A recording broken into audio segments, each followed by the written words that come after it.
por la Universidad Nacional de San Agustín, magíster en Derecho Empresarial por la Universidad de Lima, ha realizado estudios de posgrado en Harvard Law School, la Universidad de Salamanca, la Universidad Adolfo Ibáñez, CEPAL y ESADE Business School, especialista en emprendimientos e incubación de negocios, experto en Derecho Corporativo, Fusiones y Adquisiciones, Derecho Concursal, Financiero y de Propiedad Industrial. En esta ocasión nos tocará el tema sobre las asociaciones público-privadas como alternativas de inversión. Doctor. Muy bien. Bueno, muchas gracias por la invitación. Hace 2 años tuve el privilegio de dar un discurso de orden el Día del Abogado aquí en el Colegio de Abogados. Y una de las cosas que dije estaba relacionada al perfil profesional, a lo que los abogados hacemos versus lo que las universidades nos enseñan y versus el perfil que el mercado necesita. Y voy a ser crítico antes de empezar la charla. Existe una distorsión y un divorcio total entre lo que las universidades nos enseñan y lo que el mercado quiere. Y tenemos 19 cursos de Derecho Procesal en todas las universidades en promedio, es decir, tenemos una formación absolutamente litigiosa. Y el litigio es la última etapa de las relaciones personales, comerciales, empresariales, civiles, contractuales, entre dos sujetos. Es lo último, es decir, es tratar de solucionar temas de ineficiencia por incumplimientos contractuales, demandas, etc. Entonces, el mercado es más que el litigio. La actividad del abogado va más allá del litigio y obviamente las posibilidades de desarrollo profesional de nosotros los abogados van mucho más allá del litigio. Y uno de los temas que tienen que ver con ese nuevo derecho es el tema de las relaciones administrativas, empresariales, financieras, que se llaman asociaciones público-privadas. Las APPs son una mezcla absolutamente de todo, de temas de derecho administrativo, de temas de derecho contractual, de temas de derecho económico, de finanzas, etc. Y es un tema muy interesante y muy vasto porque tiene que ver básicamente con la infraestructura del país y con la maximización de recursos no utilizados eficientemente por el Estado, o la necesidad de coberturar servicios públicos o infraestructura por parte del Estado y cuando éste no tiene ni capacidad financiera, económica, know-how, conocimiento, etc.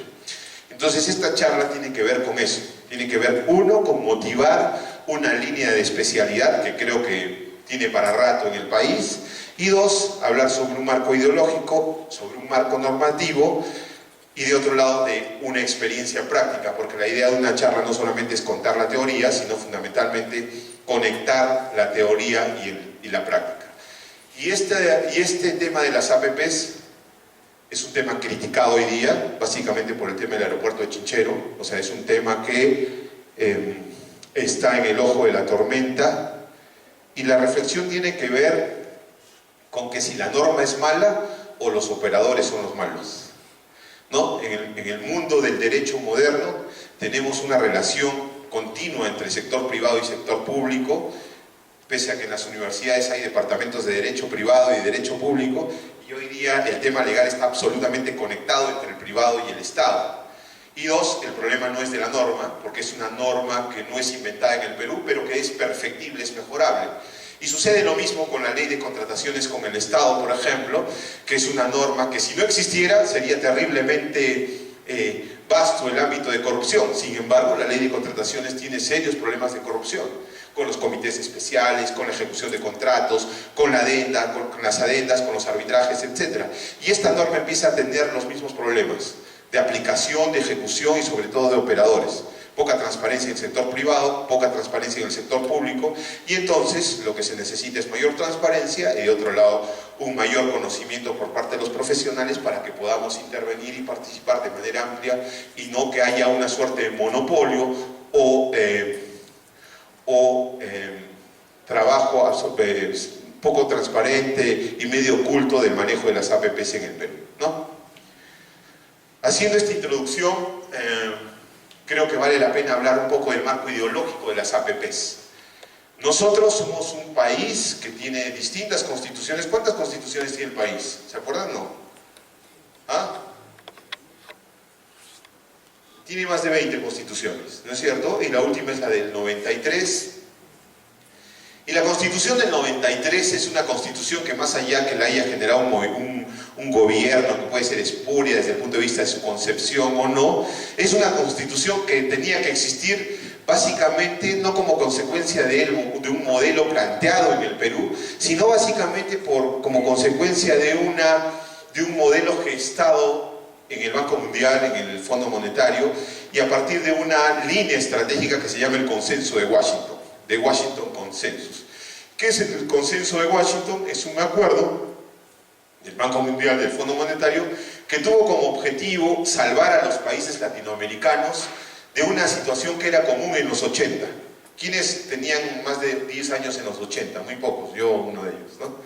En los 80 yo tenía 10 años, 9 años, y en los 80 hacia arriba, entre 10 y 14, ¿no? En esa época nuestro país vivía una crisis total, hiperinflación, terrorismo, una crisis económica brutal, y gobiernos pues absolutamente nefastos. Pero eso no solamente ocurría aquí, ocurría fundamentalmente en México, ocurría en Argentina, es decir, Latinoamérica está en una situación económica terrible, no había otra salida que hacer un cambio estructural, un cambio en la estructura económica de los países. ¿Por qué? Porque ante la hiperinflación, mercados cerrados, el consumo era absolutamente desastroso, no había empleo, y hubo una recomendación del Banco Mundial diciendo: tenemos que adoptar ciertas medidas económicas destinadas a mejorar la situación de estos países. Por ejemplo, abrir el tipo de cambio, liberar el tipo de cambio, liberar las tasas de interés, promover la inversión privada, promover la inversión extranjera. Y si se dan cuenta, en Latinoamérica todas las constituciones a partir de los 90 tienen el mismo escenario, las mismas concepciones. Y uno de los artículos incorporados en la Constitución del 93 básicamente es el artículo 60. ¿Qué dice el artículo 60 de la Constitución, Eduardito, tú que eres profesor de Derecho Constitucional? El 61, ¿no? El artículo 60 y 61 son el marco ideológico de lo que se llama la Constitución económica, es decir, de la regulación del sistema económico del país. El artículo 60, si no me equivoco, dice que la iniciativa privada es libre, y el 61 dice que la inversión extranjera tiene el mismo tratamiento que la inversión nacional.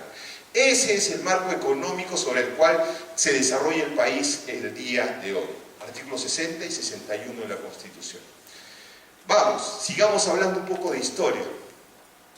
El país es un país emergente, nosotros somos un modelo, lo vemos muy raro en nuestro país porque vivimos en él, pero cuando vamos afuera y un chileno nos habla, un argentino que te habla de economía, dice: wow, el Perú es un modelo a seguir. Es un país que ha crecido económicamente durante más de 120 meses seguidos, o sea, más de 10 años consecutivos. Y es cierto, somos un país que ha crecido a tasas interesantes. Los países que más han crecido en Latinoamérica en estos 10 o 15 años son, díganme, ¿se acuerdan? ¿No?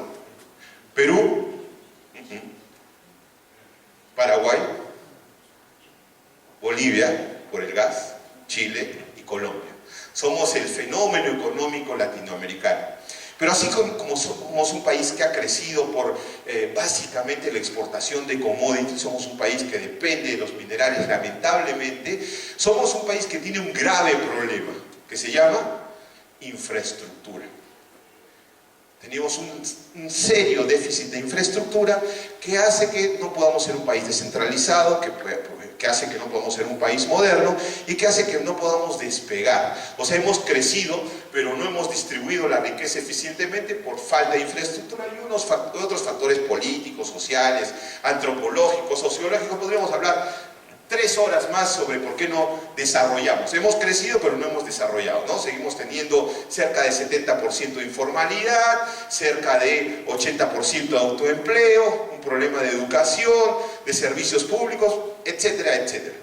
Pero uno de los problemas que tenemos son infraestructura y servicios públicos.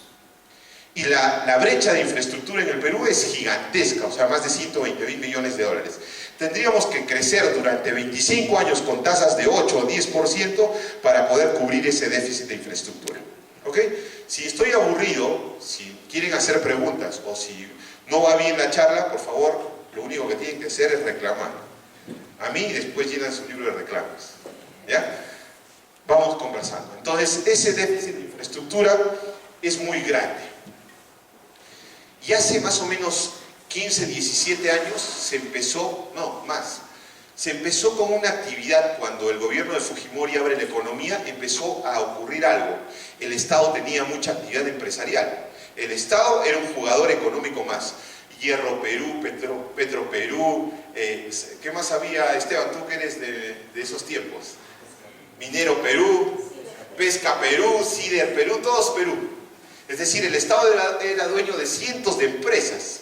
Y esas empresas, lamentablemente, más allá de definir si el Estado es un buen administrador o no, esas empresas no funcionaban.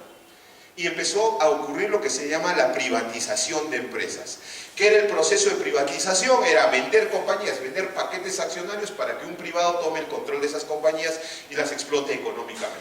¿No es cierto? El resultado fue bueno, a mi criterio. Fueron privatizaciones mal hechas, regalando mucho activo peruano, pudiendo haber ganado mucho más dinero para el Estado. Pero también ocurrió una cosa. Ocurrió el proceso de concesiones. Y vamos a hablar un poquito de eso. Una concesión, bueno, un servicio público desde el punto de vista constitucional, de la Constitución del 93, la del 78 y todas las anteriores, nos dicen que los servicios públicos están a cargo del Estado. Es decir, el titular de los servicios públicos, ¿quién es? El Estado peruano. ¿Cuáles son los servicios públicos? Estratégicos, digamos, energía, saneamiento, agua y desagüe, transportes, educación y salud. ¿No es cierto? ¿Qué otro más? Si mal recuerdo. ¿Qué? Comunicación, hemos hablado de comunicaciones, transportes y comunicaciones. ¿Qué más? La vivienda no es un servicio público, es una necesidad social, pero no necesariamente es un servicio público. ¿Qué más? Finanzas, o sea, el manejo financiero del país, ¿ok? Es un servicio público, básicamente. Y es el Estado el dueño de todos esos servicios públicos. El dueño, el que monopoliza los servicios públicos.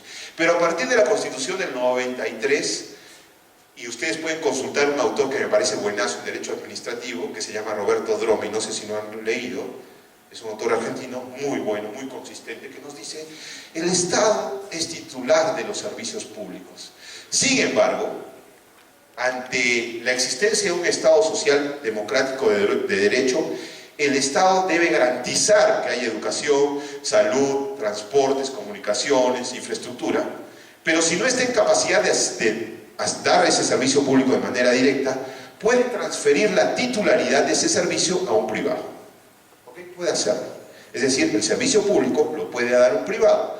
Por ejemplo, una universidad privada da un servicio público, sí. ¿Un colegio privado da un servicio público? Sí. ¿Una clínica particular da un servicio público? Sí. ¿Una empresa aérea da un servicio público? Sí. Entonces, todos esos servicios públicos fueron otorgados, energía, por ejemplo, fundamentalmente, fueron otorgados a privados a través de la transferencia de titularidades. Titularidad no significa propiedad. A través de un proceso que se llama concesión de servicio público. ¿Qué es una concesión? Es el otorgamiento de esa titularidad para el desarrollo, la explotación y brindar el servicio por parte de un privado por encargo del Estado a través de lo que se llama un contrato de concesión. Viendo el antecedente, las concesiones en el Perú han funcionado más o menos. Hay algunas que han funcionado bien, como por ejemplo Luz del Sur en el servicio eléctrico de Lima y provincias de Lima, ¿no es cierto? Que me parece un servicio público más o menos bien dado. Dos, la Ley de Promoción de Inversión en la Educación, el Decreto Legislativo 882, por ejemplo, y algunos que tienen discusión, ¿no? Los servicios públicos partiendo de una privatización para luego concesionar el espacio radioeléctrico, o sea, la telefonía. Telefónica de España compra Compañía Peruana de Teléfonos, compra Entel Perú, y después se empieza a adjudicar el espacio radioeléctrico, telefonía celular, y luego empiezan a haber nuevos jugadores en telefonía. ¿Cuáles son? Claro, Vitel, que es de los vietnamitas, reciente, etcétera, ¿no es cierto? Es decir, compro empresa, pero después empiezo a licitar concesiones. Así ha funcionado el mundo de las concesiones en este país. Discutible puede ser, gente que esté en contra puede ser, pero esa es la realidad. Así ha funcionado. Va a haber posiciones ideológicas que nos digan es un error que el Estado entregue en concesión los servicios públicos, pero es lo que tiende a pasar hoy día en el mundo. O sea, no es una rareza. Hasta los chinos han concesionado su sistema de comunicaciones. Los franceses, que son socialistas, han concesionado la empresa de servicios de agua y desagüe. Los cubanos, que son socialistas, han concesionado su sistema de agua y desagüe. Los cubanos a una empresa española. O sea, es una forma de operar, ¿ok? Más allá del tema ideológico. Ahora, vamos a hablar un poco de la infraestructura. ¿Qué sucede con el Estado? ¿Dónde está este juego? ¿Hasta ahí estamos bien? ¿Sí? Bueno, entonces ahora les he explicado un poco cómo ha funcionado el Perú en los últimos años desde el punto de vista de los servicios públicos, de las privatizaciones, de las concesiones, etc. Y hemos hablado un poquito del consenso de Washington, como contándoles la historia, porque todo el mundo cree que el modelo económico lo inventó el presidente desde entonces y eso es falso. Quien hubiera entrado a guardar el país, ya sea de izquierda, de derecha, de centro, rojo, anaranjado, azul o verde, tenía que hacer esa transformación, si no, no había país, no había modelo. ¿Okay? Entonces, tenemos un Estado social y democrático de derecho, eso todos lo sabemos, tenemos una economía de mercado, todos lo sabemos, y hay un rol subsidiario del Estado, eso dice la Constitución, estoy hablando de derecho constitucional económico. ¿Qué quiere decir? Que el Estado promueve la participación el Estado participa en aquellos sectores donde no hay incentivos de los privados para participar. Es decir, el Estado tiene educación pública en la selva, porque ningún privado va a estar interesado en tener educación privada por los niveles estándares de pobreza, por ejemplo. El Estado tiene que dar salud en los sitios más difíciles del país, por supuesto, porque ningún privado tiene incentivo. El Estado tiene que hacer carreteras donde el privado no puede estar, también, ¿ok? Y finalmente, como dije hace un momento, el Estado presta servicios de manera directa o indirecta a través de las concesiones o servicios de privados. ¿A qué denominamos infraestructura? Y aquí es un tema medio político. Ustedes saben que yo soy también medio político, pero no vamos a hablar de política, sino de un concepto sociopolítico. ¿Qué es infraestructura? Muchos alcaldes dicen que infraestructura es pintar los postes de colores, o dicen que infraestructura es hacer veredas, o piensan que infraestructura es hacer un malecón con dibujitos o con muñequitos o con el monumento al camarón. ¿No es cierto? Como ha sucedido en el país. Se han gastado miles de millones de dólares, se han desperdiciado porque han habido alcaldes que han hecho un estadiazo, un estadio como sucede en Cusco para 40.000 personas, en una ciudad para 8.000. O por ejemplo en Lomas hay un estadio para 12.000 personas, pero no hay agua y desagüe, ¿no es cierto? Son las paradojas de este país. Porque no ha entendido qué significa infraestructura y que el rol del Estado es generar infraestructura. La infraestructura está conceptualizada por el Banco Interamericano de Desarrollo, el BID, como el conjunto de estructuras de ingeniería e instalaciones de larga vida útil. Primer elemento, larga vida útil. No necesitan tomar nota porque lo voy a dejar esto en la computadora, o sea, si quieren. Y además que constituye la base sobre la cual se produce la prestación de servicios necesarios para el desarrollo y fines productivos, sociales, políticos, personales de los ciudadanos. Es decir, la infraestructura tiene que ver con obras que permitan mejorar la calidad de vida de la gente. ¿Un colegio es infraestructura? Sí. ¿Un puente es infraestructura? Sí. No es un malecón con adornitos. Sí es el agua y desagüe, por ejemplo. Y el Perú tiene una gran brecha de infraestructura. Y vamos a hablar del servicio y la infraestructura. Por ejemplo, la demanda, el servicio es transporte, abastecimiento de agua, desagüe, irrigación, telecomunicación, gas, electricidad en la generación, en la transmisión, en la distribución. Ahí podemos poner educación, podemos poner salud y al lado vamos a poner cómo suples ese déficit con infraestructura. infraestructura para carreteras, puentes, túneles, tuberías, desagües, canales, compuertas, centrales telefónicas, tuberías para el transporte, hidroeléctricas, redes de transmisión de bajo voltaje, colegios, etc. Todo eso es infraestructura y tenemos que tenerlo claro. El gran déficit de este país es infraestructura. Y obviamente la infraestructura se puede promover no solamente a partir de los ministerios, sino acá hay varios administrativistas, he visto. Se puede promover a través de lo que se denominan sectores no financieros. ¿Cuál es el sector público financiero, por ejemplo? El sector público financiero es el BCR, ¿no es cierto? Es el Banco de la Nación, es la CONACEF, ¿no es cierto? ¿Sí? Y algunos organismos descentralizados que están en el entorno de ese sector.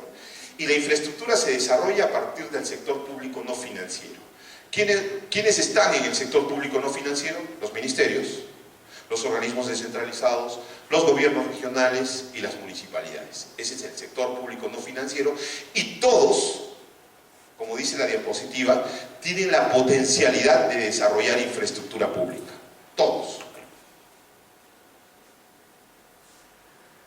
Y obviamente la idea es trabajar infraestructura con gastos de capital, gastos de bienes duraderos. Acá hay funcionarios públicos, repito, el gran problema del Estado peruano es que financia casi todas sus actividades con gasto corriente.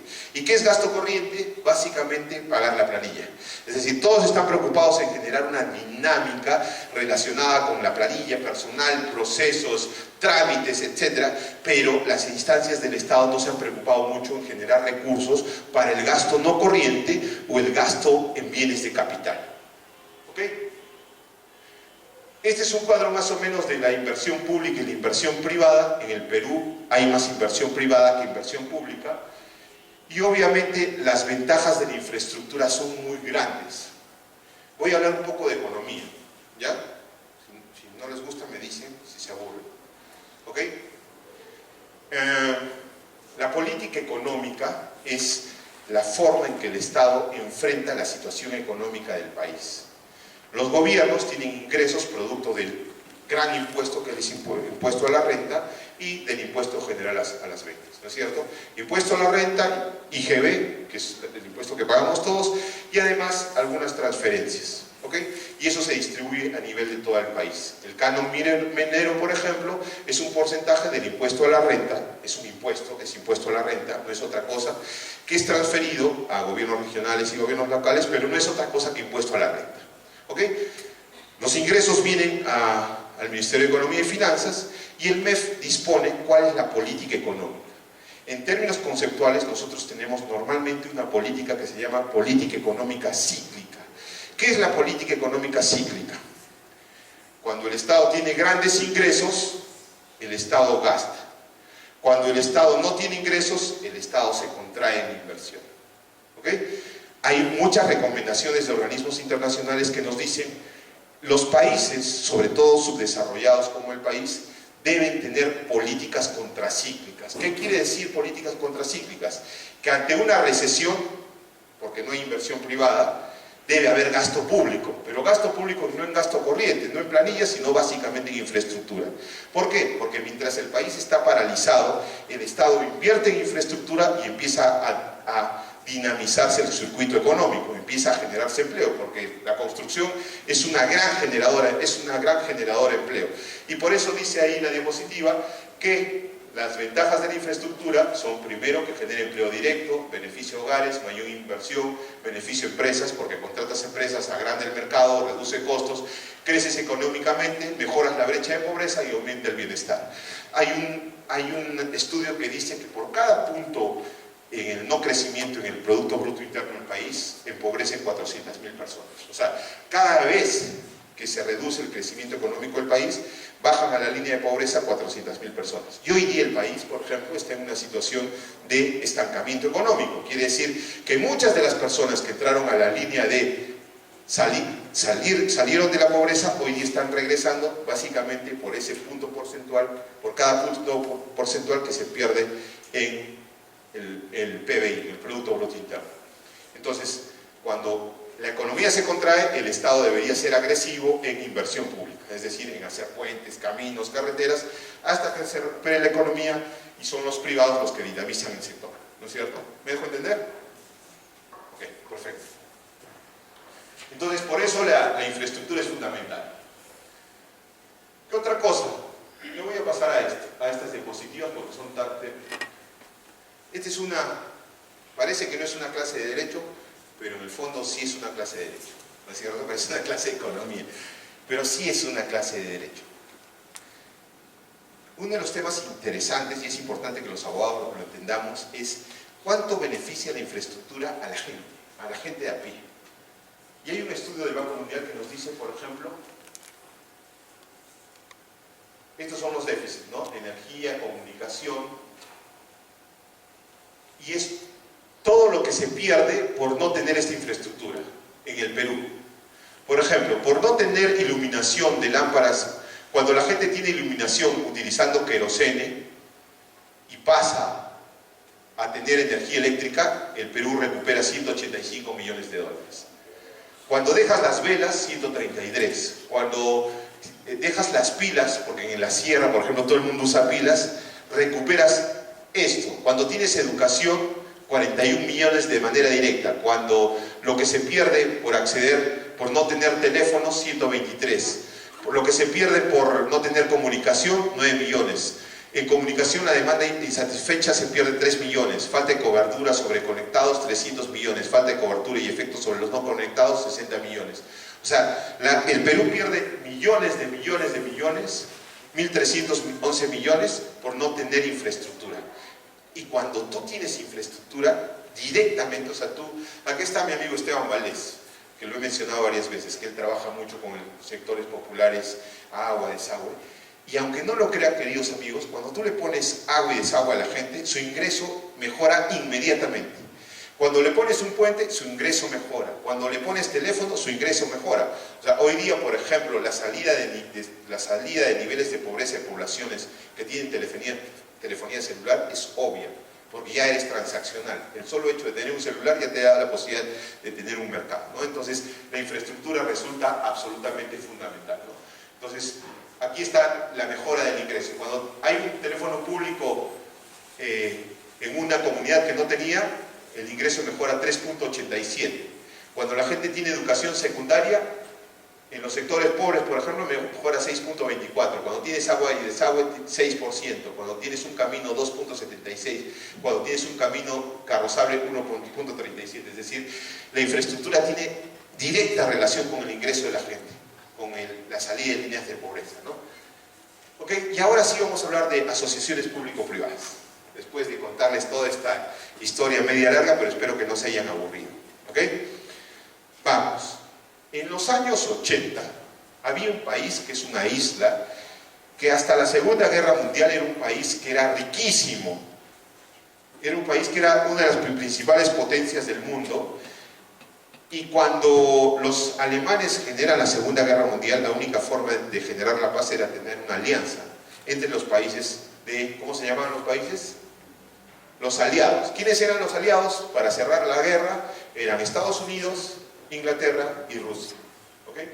Hasta la Segunda Guerra Mundial, los ingleses eran casi propietarios de todos los países asiáticos, de la China, de Hong Kong, sobre todo de la India. Es decir, todos los negocios que hacía Inglaterra venían de esos países. Inglaterra, Hong Kong, la China. ¿Okay? Pero la condición de Estados Unidos para firmar la paz, para atacar a Alemania y acceder a la paz y lograr pues ganar a los alemanes, los yanquis y los rusos le impusieron una condición a los ingleses para sumarse, era independizar las colonias británicas. Es decir, Inglaterra, de ser el país más rico probablemente del mundo, se quedó sin nada, porque lo único que tenía hasta los años 50 eran minas de carbón. En Inglaterra, si ustedes ven el mapa y leen qué tiene Inglaterra, como no tienen cobre, oro, como nosotros, no tienen selva, es una isla desnuda, con un clima medio complicado, pero con mucha capacidad marítima hasta los 50, años 40 de la Segunda Guerra, y por lo tanto tienen que abandonar sus ingresos y empiezan a darse cuenta que la única forma de crecer era mejorando y metiéndole mucha infraestructura. Y en los años 80 había una ministra que se llamaba Margaret Thatcher. Dijo, no tenemos más plata, pero necesitamos trenes, carreteras, colegios, necesitamos inversión. Necesitamos inversión en tecnología y en conocimiento para ser el país que antes éramos. Y lo único que se le ocurrió fue decir, nosotros tenemos servicios públicos, tenemos déficit de infraestructura, necesitamos carreteras, caminos y puertos, y no tenemos los recursos. ¿Qué tenemos que hacer? Invitar a inversionistas para trabajar con nosotros. Y empezó a generarse el primer concepto de APPs, de asociaciones público-privadas, es decir, la suma en un contrato de un privado con el Estado para desarrollar infraestructura o un servicio público. En suma, una APP, todo el mundo piensa que es un tema dificilísimo, y no, es recontra sencillo. Una APP no es otra cosa que un contrato entre un privado y el Estado para desarrollar un servicio público, para desarrollar infraestructura o para maximizar un activo no utilizado. Esa es una asociación público-privada, es un contrato. Que tiene 20.000 aristas, las tiene, pero como concepto, esa es una APP. ¿Ok? Entonces, el principal socio del Estado para infraestructura es un privado. ¿Sí? Vamos a tomar un sorbito de café.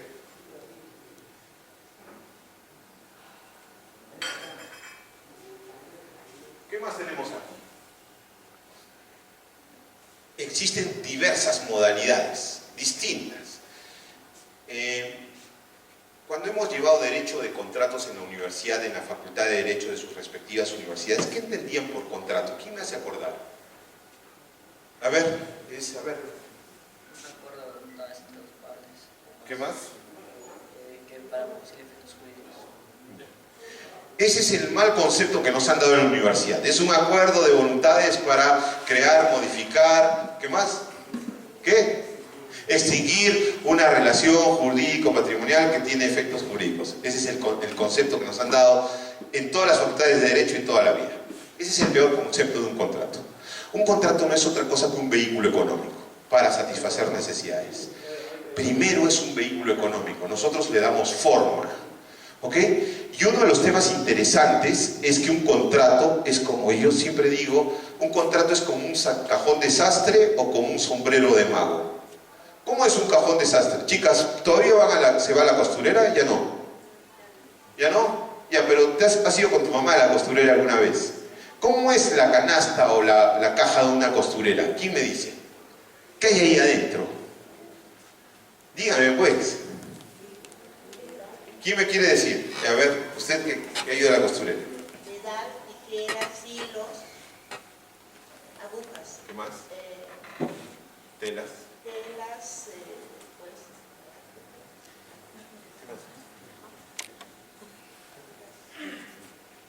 ¿Qué más? ¿Te has ido a hacer un terno a algún sastre alguna vez? ¿Y qué hace el sastre contigo? Te mide en su sentido, toma medidas. Ok, te toma, es más sofisticado el doctor, te toma medidas antropométricas, te mide, y además un sastre lo que hace es hacerte el terno a la medida. Y los abogados lo que tenemos que entender es que los contratos son vehículos económicos para satisfacer intereses de dos o más partes y tiene que ser diseñado como un terno a la medida, en función a esas necesidades. Y lo interesante de la ley de APPs es que no existe una fórmula de contrato. Existe la posibilidad de construir ternos a la medida. ¿Quieres una concesión de 30 años? ¿Quieres hacer una infraestructura para la operación, mantenimiento, administración? ¿O el Estado solo requiere construcción, o solo mantenimiento, o solo administración? ¿O quieres gestionar un activo bajo la modalidad de asociación en participación, consorcio, joint venture, como tú quieras? Lo interesante de las APPs es que, si bien es un contrato con ciertas características y un procedimiento administrativo atípico, es que la parte final, que es la parte contractual, puede ser gestada por las partes como un saco a la medida. Y lo que hay que garantizar de ese saco a la medida, básicamente, es satisfacer los intereses de ambas partes de manera eficiente. ¿Qué es? Que sean ganadores ambas partes. El privado satisfaciendo su necesidad de infraestructura o de servicios públicos, el Estado satisfaciendo su necesidad de infraestructura o servicios públicos, y el privado generando una oportunidad financiera y económica, o sea, ganar dinero. Ganar dinero no es pecado, la idea es que se gane el dinero eficazmente y que no solamente uno se lleve todo y el otro mire, ¿no es cierto? La idea de un proceso de APPs es que haya equilibrio económico de las partes, bajo la figura de un contrato que tiene obviamente la característica de que ambas partes tienen su cajón desastre y moldeamos el saco a la medida. O sea, no hay un modelo, no hay una fórmula. Yo siempre, cada vez que alguien me dice, ¿no tienes un modelito de contrato?, me dan ganas de decirle, oye, lo que estás haciendo es estropear a tu cliente, porque tu cliente te contrata a ti para generar un contrato en función a sus intereses, sus necesidades, no en función al modelito, ¿no? Entonces, eso es un contrato de asociación público-privada. ¿Qué más? ¿Qué situación vemos en una APP? ¿Qué rol juega el privado, jóvenes? Además de invertir. En una APP lo que se discute es cómo se asume el riesgo. ¿Ok? ¿Alguna vez alguien tiene un crédito bancario? No. A ver, levante la mano, ¿quién tiene un crédito bancario? ¿Sí, doctora? Doctor, tienes un crédito bancario, ¿no es cierto? ¿Qué hizo la institución financiera para darte el crédito? Te evaluó financieramente, ¿no es cierto? ¿Qué más? Exacto, analizó si tienes capacidad de pago, es decir, evaluó cuán riesgoso eres. Para una empresa del sistema financiero, ¿quién es más riesgoso? ¿Un soltero o un casado? ¿Ah? Un soltero. ¿Por qué? Porque se puede gastar todo. Un casado tiene más orden financiero. Para el sistema financiero, ¿quién es más riesgoso? ¿Un hombre o una mujer? Un hombre. ¿Por qué? Porque la mujer es mejor administradora, ¿no es cierto? ¿Sí? Ok. Para el sistema financiero, ¿quién es más riesgoso? ¿Alguien en planilla o una persona independiente? Más riesgoso es el independiente, ¿no es cierto? Eso se llama análisis de riesgo. Y lo mismo sucede cuando hay una APP. Definir quién asume el riesgo.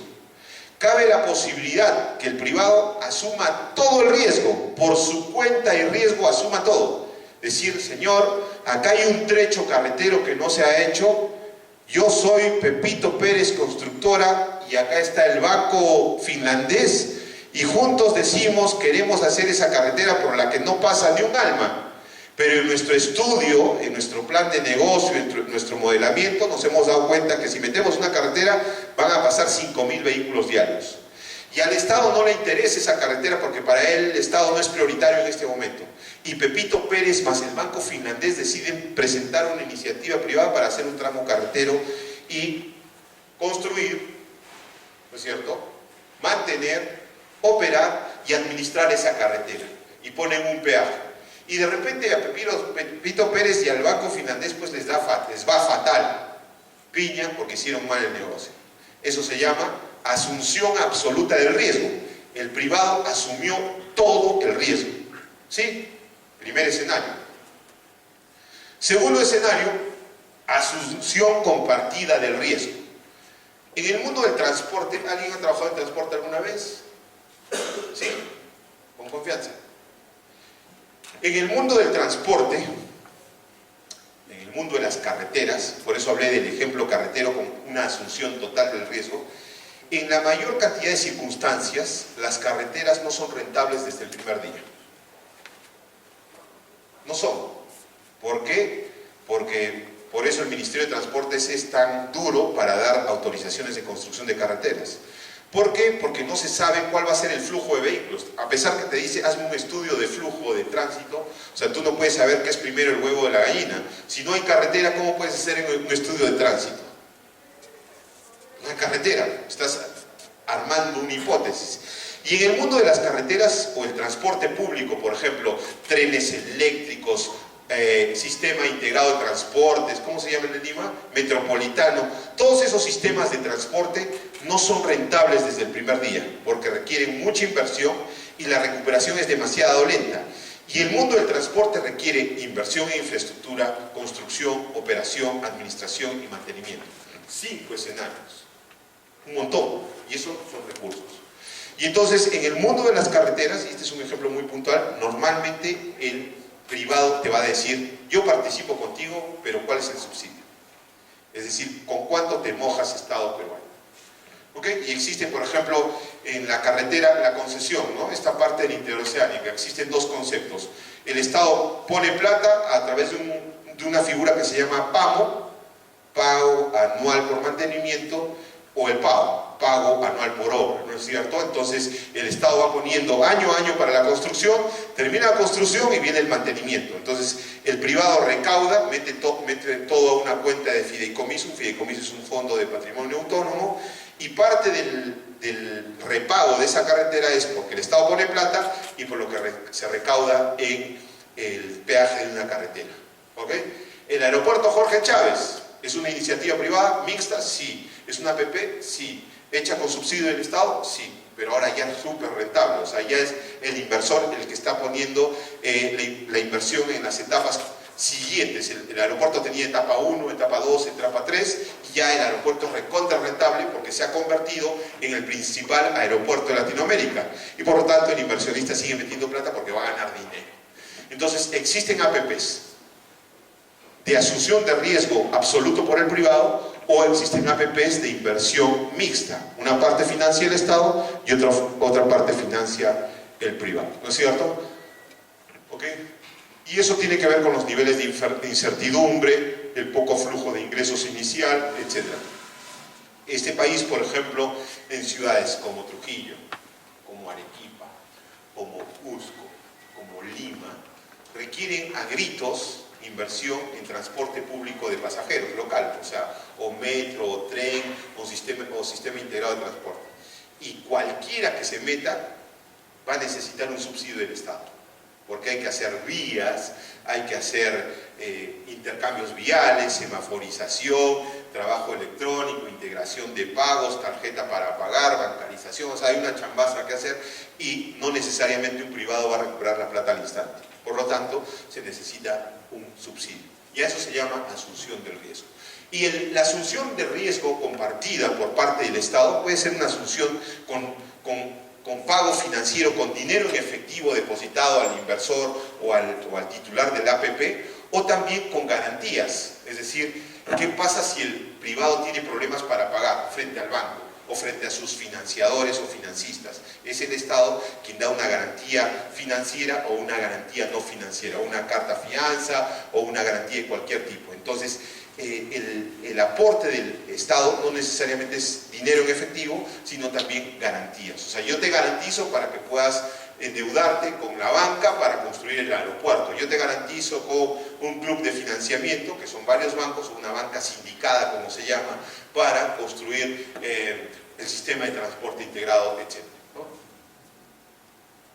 Bueno, ya hemos hablado de privatización, de concesión, y ahora estamos aquí, ¿no?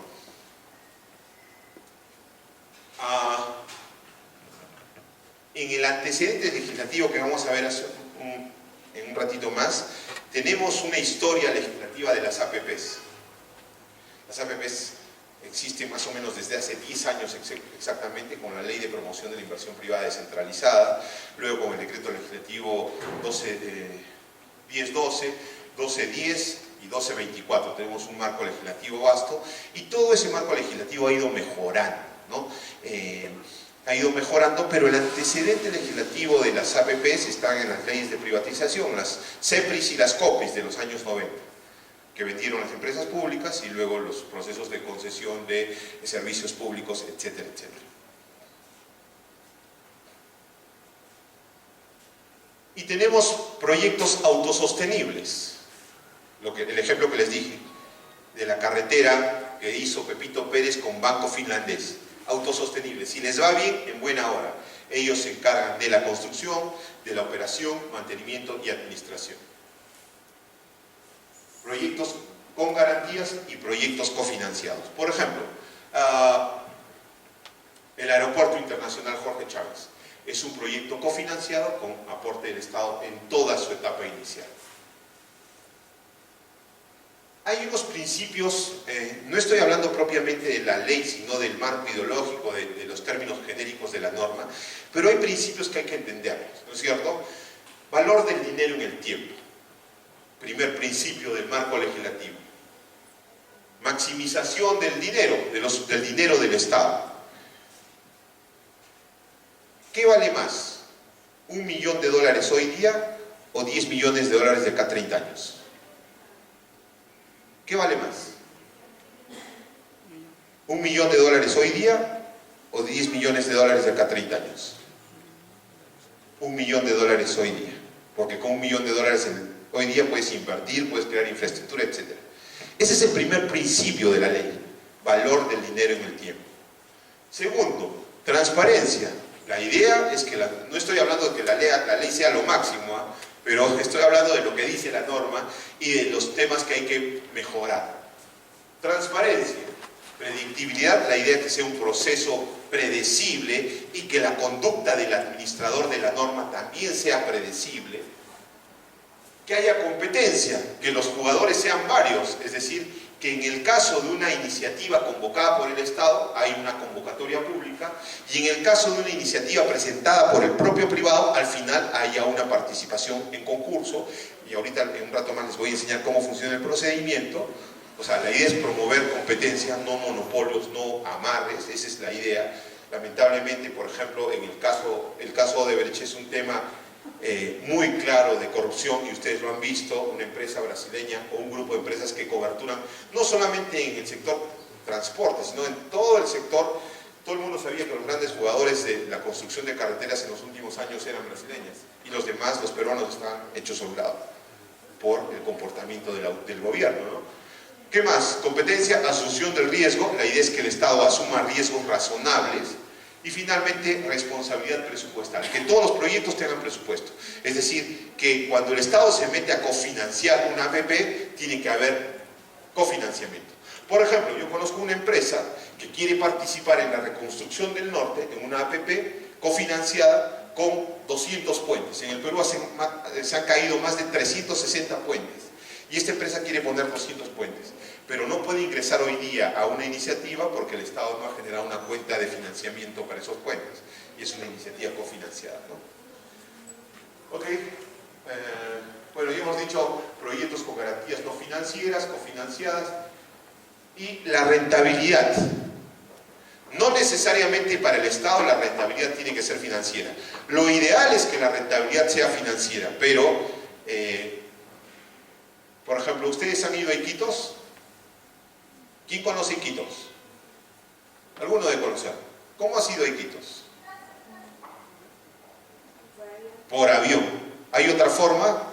Sí, pero para ir a Iquitos desde Lima, por tierra te demoras 4 a 5 días. ¿Ok? ¿Cuánto cuesta una Coca-Cola en Iquitos? ¿Ah? 4 soles. ¿Cuánto cuesta un tarro de leche? 6 soles. ¿Cuánto cuesta un kilo de arroz? 5 soles. Una botella de aceite, 12 soles. En Iquitos todo es caro. ¿Por qué? Porque no hay un sistema de transporte eficiente. Si el Estado decidiera, porque eso se necesita a gritos, hacer una carretera, no va a venir Contraloría a decir esta carretera no es rentable, por eso te vas a la cárcel. Definitivamente la rentabilidad de esa carretera va a ser una rentabilidad social, porque vas a conectar toda la selva con el país, porque la selva no está conectada, ¿no es cierto? Entonces, la rentabilidad de una APP no necesariamente tiene que ser financiera. ¿Quiénes administran las APPs en el país? ¿Quiénes las administran? ¿Cómo voy de tiempo? ¿Cuánto he hablado ya? ¿1 hora? Sí, llevamos en 1 hora, ¿no? ¿Están aburriendo? ¿No? ¿Quiénes administran las APPs en el país? En primer lugar, el MEF. Proinversión, que es el organismo promotor de la inversión en el país, que es el ente rector junto con el MEF. Y después, los ministerios pueden tener comités de inversión privada, los gobiernos regionales deben, a mi criterio, tener comités de inversión privada, y los municipios también. Y el gran problema en el país es que los alcaldes y los presidentes regionales piensan que no pueden hacer APPs. Y hoy día todos se quejan de que no tienen canon minero. Ay, no tengo canon minero, por eso me va mal en la gestión. Eso es falta de creatividad y falta de conocimiento de la norma, porque puedes generar procesos de inversión autosostenible con gobiernos regionales y locales, o puedes hacer un club de inversión para iniciativas privadas. Los ministerios, ya les dije, gobiernos regionales y locales. Todos deben, según la norma, deberían tener comités de inversión privada o lo que se llamaba antiguamente oficinas de promoción de la inversión privada y agencias de promoción de la inversión privada. Se trata de que todos promuevan inversión privada en infraestructura, ¿no es cierto? Bajo lo que les he explicado. Dime. No hay ningún gobierno regional y municipal quiere APP. ¿Sí? Bueno, yo he sido jefe de la Oficina de Promoción de Inversión Privada del Gobierno Regional 8 meses. Y si Esteban no me deja mentir, las únicas iniciativas que se han aprobado en estos 10 años son las que hice yo. Nada más. El municipio provincial está teniendo, Cusco está empezando a implementar, Lima tiene, Callao tiene, etcétera, pero el resto no. Entonces, creo que tiene que haber una cultura, y si se abre, a mi criterio, la cultura de APPs, va a haber menos corrupción. ¿Por qué? Porque, o sea, no solamente el abogado A va a acaparar todos los procesos de iniciativa, sino vas a tener full gente que conoce el tema, full municipalidades y gobiernos regionales, y de hecho el tema de transparencia y descubrimiento de corrupción es más eficiente porque no generas monopolios. Lo importante de esta ley es romper los monopolios. Los monopolios siempre traen corrupción, eso está claro. ¿Qué más? Bueno, ministerios, gobiernos regionales, locales. Y estas son las prioridades, ya se las expliqué, pero es bueno recuperarlas. Infraestructura, servicios, transporte, salud, conectividad, educación, energía, gas. O sea, miren todo lo que se puede trabajar estos temas. O sea, acá para los abogados tenemos pan para rebanar por kilómetros si es que nos metemos a este tema, ¿no? ¿Qué más? Ay, Dios mío, se me fue.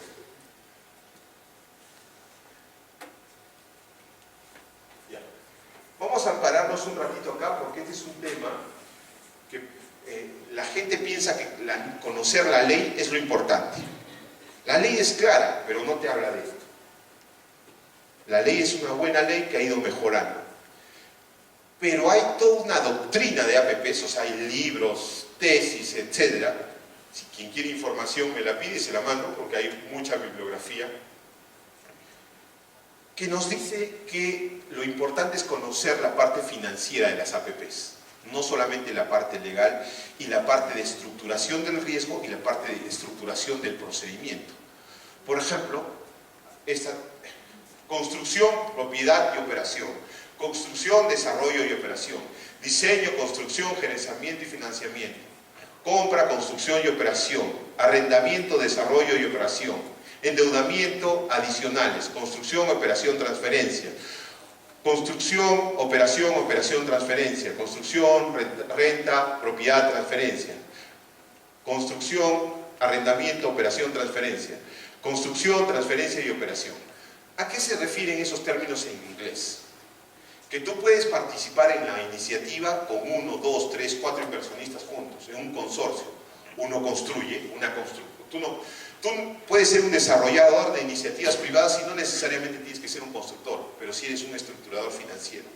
Tú puedes ser un constructor, pero no necesariamente vas a estructurar el financiamiento, ni vas a ser experto en administración, porque en el mundo empresarial existe lo que se llama la especialidad, es decir, zapatero a tus zapatos. Hay expertos en construcción, hay expertos en operación, hay expertos en administración. Por ejemplo, puede haber una empresa que construye una carretera, pero no es muy buena administrando. Entonces van a juntarse un constructor y un administrador de carreteras. Pueden juntarse un constructor de puentes o un operador de puentes. Cuando se hizo el aeropuerto Jorge Chávez, que me parece la APP más grande hecha bien en el Perú, participaron un montón de empresas, financiadores, constructores, operadores, administradores. Todo el proceso de generación de infraestructura tiene varias etapas y por lo tanto se necesita construcción, mantenimiento, administración, financiamiento, etc. A eso se refiere esta diapositiva. No necesariamente uno puede hacer toda la iniciativa. Por ejemplo, yo he tenido la experiencia de hacer una iniciativa hotelera, no para infraestructura, porque ahorita vamos a ver que hay un capítulo que se llama gestión de activos, es decir, el Estado tiene terrenos, edificios, construcciones que están ahí botadas y hay privados que quieren desarrollarlas. Hoteles, por ejemplo, ¿no? En los años 70, 80, el Estado era el más grande empresario, ¿no? Quería meterse en todo y por lo tanto han quedado elefantes blancos. ¿Se acuerdan del Ministerio de Educación en Lima? ¿Sí? ¿Qué hay hoy día ahí? Ya, y más abajo, ¿qué es un centro comercial? Un mall. ¿Sí? En toda la parte de abajo está Plaza Vea, no, está Real Plaza, ¿no es cierto? Toda la parte de abajo del edificio es un centro comercial. Antes habían miles de burócratas ahí, de funcionarios, pero en ese sitio el metro cuadrado cuesta una fortuna. ¿Tiene sentido tener una oficina administrativa del Estado en el metro cuadrado más caro de Lima? ¿O es mejor que los funcionarios se van a un sitio más barato y el Estado tenga ingresos con un metro cuadrado tan caro? Entonces ahí hay un centro comercial. Esa es una gestión de activos, ¿no es cierto? Por ejemplo, yo he tenido la experiencia de hacer algunas iniciativas y una hotelera. Inversor, constructor y operador. Porque el inversor no sabe de operación de hoteles y se requería, según el formato, un operador de super calidad. Entonces el inversor buscó al constructor y buscó al operador hotelero. 3 empresas en construcción, desarrollo y operación. ¿Me dejo entender? Entonces, así funcionan las APPs. No necesariamente una sola compañía es la que participa en este proceso, sino pueden ser varias en una alianza contractual, terno a la medida. Nunca se olviden en la parte contractual. Y a esto se refiere: el sector privado diseña, construye, desarrolla, administra. El sector privado compra, arrienda o maneja el activo. El sector privado diseña, construye el activo, lo opera y luego lo transfiere. Y en el caso, por ejemplo, de las iniciativas privadas con concesión, no es que el privado compre el activo o la infraestructura, la explota, pero la devuelve a los 30, 40, 50, 60 años. O sea, es un tema de negociación. Y uno de los temas fundamentales de las APPs es cómo se negocian los contratos. Me voy a adelantar. Y 2, cómo se implementan las adendas, porque la corrupción no está en el contrato, está en las adendas. Bueno, y este es el tema del financiamiento. ¿Cómo provees fondos? O sea, acá mucha gente piensa que el inversionista tiene que ser ultramillonario para financiar un proyecto de 50, 60, 70, 80, 90, 100 millones de dólares. El inversionista tiene que ser una empresa confiable, rentable, una empresa con prestigio, obviamente. Yo he visto escenarios de APPs mal hechas con inversionistas de cartón, es decir, con un capital de 1000 soles, ¿no es cierto? Pero lo importante es tener buena reputación empresarial, pero no necesariamente es el inversor el que tiene que cubrir todo el financiamiento, porque al momento de tener una iniciativa privada, has hecho un estudio de mercado, un plan de financiamiento, y con tu contrato vas a negociar con las empresas el sistema financiero, el financiamiento del proyecto. No es que vas a sacar de tu plata, porque eso sería el peor negocio. Un empresario no necesariamente tiene que trabajar con su plata, tiene que trabajar con la plata de él. Lo más eficiente es trabajar con plata de terceros, con plata de los bancos o de las AFPs. Hoy día, por ejemplo, existen lo que se llaman sociedades administradoras de fondos de inversión. Busquen en la ley del mercado de capitales. SAFIs. ¿Qué son las SAFIs? Son empresas que se constituyen con un capital mínimo de 750.000 soles y se dedican a tocar puertas a las AFPs, porque son los más grandes ahorradores del país. Todos los recursos de los peruanos, en su mayoría, los que están en planilla, están en una AFP. Es decir, las AFPs tienen mucho dinero y no saben dónde invertir en el Perú. Entonces las AFIs se organizan, tocan la puerta a la AFP y le presentan el proyecto. Tengo una iniciativa privada presentada por la empresa constructora San José y el consorcio hotelero Pepito para un complejo de infraestructura y servicios hoteleros. Este es el estudio, nosotros queremos financiarlo. ¿Puedes poner plata? Sí, la pongo. Entonces, no necesariamente banco, sino hay una banca de segundo piso o un mecanismo de financiamiento adicional. Y eso se llama proyecto financiero o financing project, ¿no? Es cómo estructuras los proyectos, cómo los sponsoreas o cómo los financias, y la idea es no utilizar las bases convencionales. ¿Cuál es el problema de la banca tradicional para financiar? ¿Quién tiene un crédito en el banco? Tú dijiste. ¿A cuánto tiempo es tu crédito? 4 años. Esa es la característica de la banca tradicional. ¿Cuál es? Corto plazo. Y un proyecto de infraestructura es de largo. Por lo tanto, financiarte con un banco sería excesivamente caro. Con una tasa de 11% al año, un proyecto a financiar en 30 años, ¿cuánto pagaría? 300%. Entonces es muy caro, ¿no? ¿Qué más? Bueno, mejores manejos de estructuración financiera. La idea es que haya gente que empuje el proyecto al financiamiento.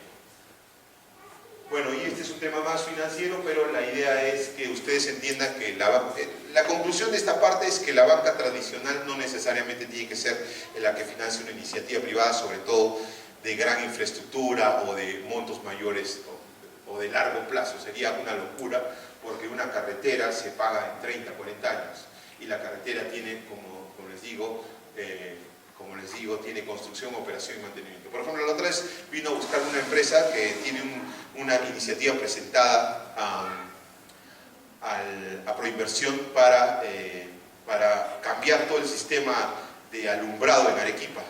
Se la presentó a Proinversión y está parada ahí hace 3 años. O sea, no se desarrolla. Porque Proinversión y Ocinerc, que son los que tienen que trabajar con la empresa eléctrica local el manejo de esta iniciativa, tiene un temor. ¿Saben cuál es? Que es la empresa eléctrica paga una tarifa para comprar electricidad. La energía que nos vende SEAL no es energía de SEAL, es energía producida por lo que se llaman empresas generadoras. Y las generadoras ponen su energía en un sistema de barra, se llama barra. ¿Alguien entonces ha hecho, creo, un curso en regulación? ¿Quién ha hecho un curso en OCITRAN? Pero básicamente el mundo de la regulación es el mismo, ¿no? Y ese sistema de barras se llama el sistema spot de energía. Entonces las empresas generadoras aportan todas a esa barra de energía, y hay un órgano que se llama el COES, que maneja los precios, asigna los precios y la distribución de energía. Yo puedo ser una empresa de generación eléctrica que esté en Piura y puedo vender energía en Arequipa, porque hay un sistema interconectado, o puedo vender energía en Tacna, y entonces el COES me da mi cuota de energía. Pero si la SEAL compra energía por 50 soles constantemente, siempre tiene que comprar 50 soles. Y cuando ahorra energía porque tiene focos especiales OLED, por ejemplo, ¿dónde pone ese diferencial? Porque le va a tener que pagar 50 soles al sistema. Entonces la preocupación de esa iniciativa es, oye, está bien, vas a ahorrar, pero voy a seguir pagando 50 soles al que me vende energía. Primer problema.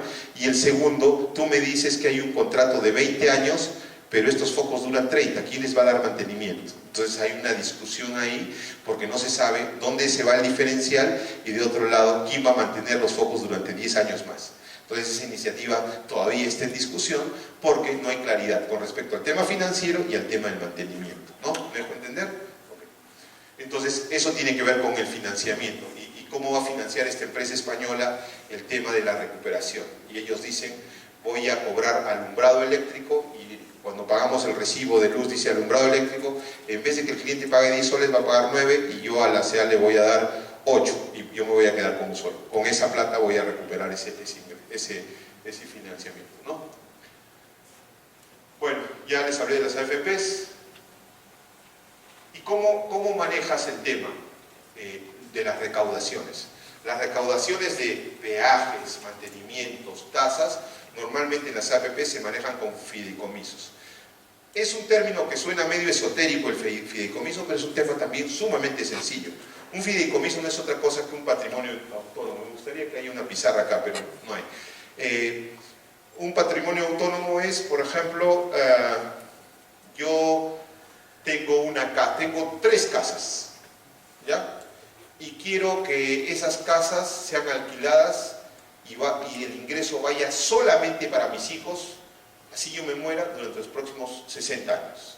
Mis hijos no van a poder vender. Entonces, para no heredarles, pero sí beneficiarlos económicamente, me desprendo de mi propiedad y la meto en un fideicomiso de administración. Es decir, la transfiero a un fideicomiso.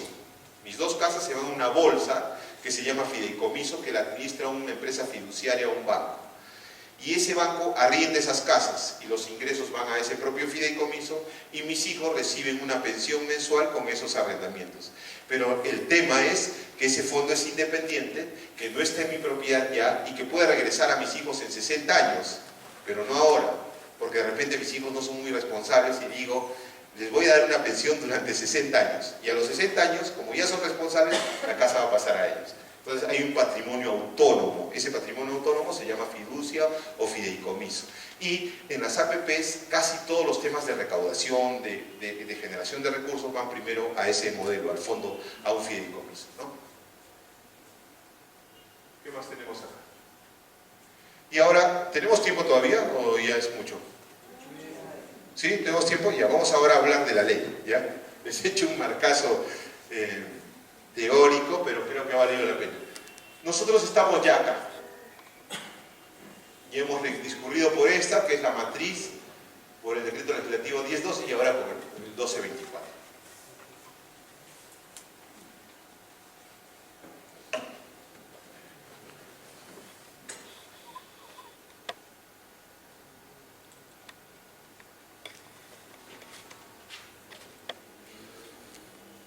Ok, vamos a seguir ahora.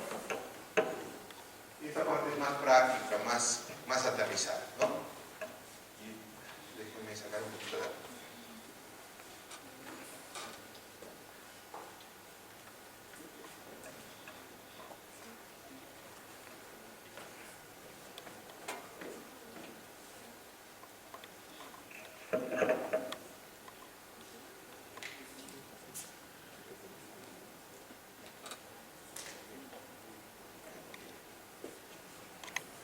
Bueno, ya vamos a pasar esto. Ya hablé del consenso de Washington, ¿no es cierto? ¿Ok? Ya. Vamos a hablar ahora sí de la norma, de cómo estamos ubicados. ¿Qué es lo que puede ir a una APP? Infraestructura, carreteras, puentes, servicio. Una cosa es la carretera y otra cosa es el servicio de transporte. El servicio de transporte requiere de la carretera, pero también de la administración y operación, como les expliqué hace un momento, mantenimiento, etc. ¿Qué más? Servicios públicos. ¿Qué servicios públicos? Por ejemplo, la Municipalidad de Ate, y eso es verídico, la Municipalidad de Ate ha creado un hospital, porque al alcalde se le ocurrió crear un hospital, pero una municipalidad está, a mi criterio humilde, absolutamente incapacitada para administrar un hospital. ¿Qué hizo? Vino un privado, negoció en una APP y dijo: yo voy a administrar este hospital porque soy un experto. Eso se llama una APP de bata celeste.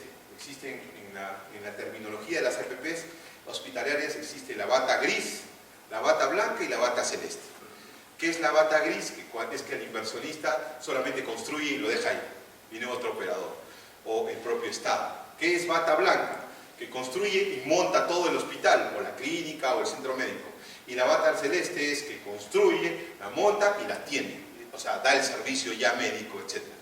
Bata, nunca se olviden, bata gris, bata blanca y bata celeste, ¿no es cierto? Entonces, por ejemplo, ATE ha generado una APP porque construyó un hospital, pero no le alcanzó la plata para la bata blanca y mucho menos para la bata celeste. ¿Y qué hizo el alcalde? Negoció con, o el consejo, mejor dicho, negoció con esta empresa de servicios de salud y dijo: vamos a hacer una cosa. Los que están en línea de pobreza, porque en ATE todavía hay pobreza, están exonerados de laboratorio y tienen una consulta. La consulta en las postas médicas del Ministerio de Salud, ¿cuánto cuesta? 5 soles creo. ¿Sí? 5 soles.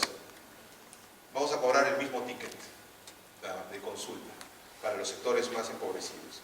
Y vamos haciendo escalas en función a la necesidad de servicio. Entonces es una clínica que te da servicio popular, pero también te hace estas cirugías plásticas. Entonces el servicio popular es financiado con las operaciones de alta complejidad o los servicios que no son fundamentales, como cirugía plástica, cirugía estética, etc. Entonces, servicio público. ¿Qué más? Gestión de activos. La gestión de activos, a mi criterio, es la iniciativa más fácil de hacer, es autosostenible, no implica financiamiento del Estado y la pueden hacer casi todos, porque son gobiernos regionales, locales, los que tienen miles de activos. Por ejemplo, nosotros hicimos en SFX y en el estudio un evento hace 2 o 3 días, martes y miércoles, hemos tenido un seminario nacional de beneficencias públicas, porque las beneficencias públicas son las instituciones probablemente que más activos tienen, pero son las más pobres del país. Entonces son una suerte de pobres sentados en bancos de oro, porque no saben gestionar sus activos. y celebran contratos de alquiler absolutamente abusivos en contra de la beneficencia, es difícil retirar a los arrendatarios, es todo un problema, pero tienen activos interesantes como para desarrollar hoteles, clínicas, colegios, etc. Entonces hay una posibilidad ahí gigantesca en la gestión de activos para mejorar los ingresos de las beneficencias y de otro lado dar oportunidad a los inversores para invertir en activos interesantes. Y eso sucede en todo el Perú, ¿no? ¿Qué más? Proyectos en innovación tecnológica. El Perú es uno de los países que tiene una paradoja. El Perú es uno de los países más emprendedores del mundo, ¿saben, no? Somos el número 6 en emprendimiento. Pero somos uno de los países menos innovadores del mundo. Entonces, o sea, nuestra gente recontra punche para hacer cosas, pero no tiene desarrollo tecnológico. Y el Estado ha generado pues algunas convocatorias, ha generado unas iniciativas con el sistema Innovate Perú, con Produce, para hacer que los privados puedan desarrollar incubadoras de negocio, procesos de innovación tecnológica, procesos de inversión, etc. Y finalmente tienes algunas empresas públicas que todavía existen del decreto legislativo 674. ¿En qué consiste el decreto legislativo 674? Es la ley de privatización. O sea, todavía hay algunas empresas que podrían entrar a iniciativa que son del Estado. En el Perú, por ejemplo, entren a la página web de FONAFE y esas son todas las empresas estatales que existen, más las cajas municipales. Las cajas municipales son las empresas públicas que no están bajo el paraguas del Fondo Nacional de Inversión de Empresas Estatales, ¿no? El FONAFE tiene el Banco de la Nación, tiene COFIDE, tiene todas las eléctricas desde el punto de vista de generación, distribución, comercialización, tiene lo que son inmuebles estatales y que otras de unas empresitas más pequeñas por ahí. Por ejemplo, Petroperú está en FONAFE, todavía queda algo de Hierro Perú. Hay algunas empresas que han quedado reducidas a la mínima expresión, pero que todavía son estatales, ¿no? ¿Qué más? Y aquí, ¿por qué el privado? Además de lo que les he explicado, el privado participa por dos razones. Por conocimiento, por tecnología, por recursos, por know-how, por riesgo y por otros.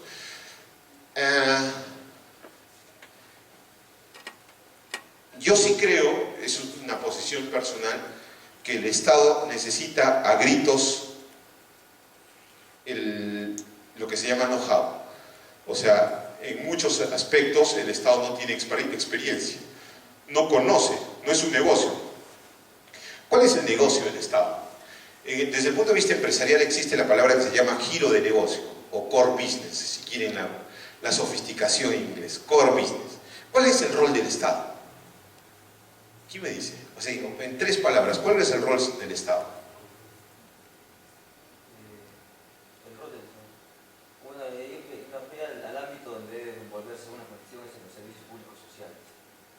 ¿Cuál es el rol? El bienestar y la mejora de la calidad de vida de la gente. Al final eso es. Hay un libro que a mí me gusta que se llama El escudo de Aquiles, que dice que hoy los estados modernos deben ser capaces de mejorar la calidad de vida de la gente, de dotar de servicios, pero además hacer que los ciudadanos de un estado puedan tener capacidad de desenvolverse en forma global. O sea, que tú, si te da la gana de irte a Rusia a ejercer tu profesión, seas capaz de hacerlo porque tienes las destrezas, habilidades y conocimiento. Ese es o sea, ya es un estado de segunda generación, digamos, ¿no? O sea, ya hay otra implementación adicional a servicios públicos y de lo que se trata es que el ciudadano tenga salud, educación, nutrición y además educación, educación, educación y educación. Ese debería ser el gran rol del Estado.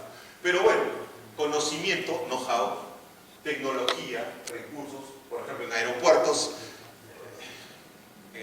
pues el Estado era incapaz de manejar un aeropuerto. Obviamente las concesiones, a mí me gusta la concesión del aeropuerto de Lima, pero no me gusta la concesión de los aeropuertos del sur, ¿no? O sea, a mi criterio esta concesión fue absolutamente amarrada y es una opinión, no me pueden denunciar, pero es una opinión. ¿Por qué? Porque si se acuerdan cuando se concesionaron los aeropuertos de Arequipa, Tacna, no me acuerdo cuál fue, el de Pisco creo. Si se dan cuenta cuando entraron estos argentinos, ganaron la licitación, ganaron la concesión, pero en 2 o 3 años no hubo un solo cambio. ¿Sí? Fue una iniciativa cofinanciada. no hubo ni una manita de pintura que se puso en el aeropuerto. Y te seguían cobrando y cobrando la tasa administrativa. ¿Por qué? Porque eran empresas que no tenían la capacidad financiera suficiente de asumir su compromiso y su riesgo financiero.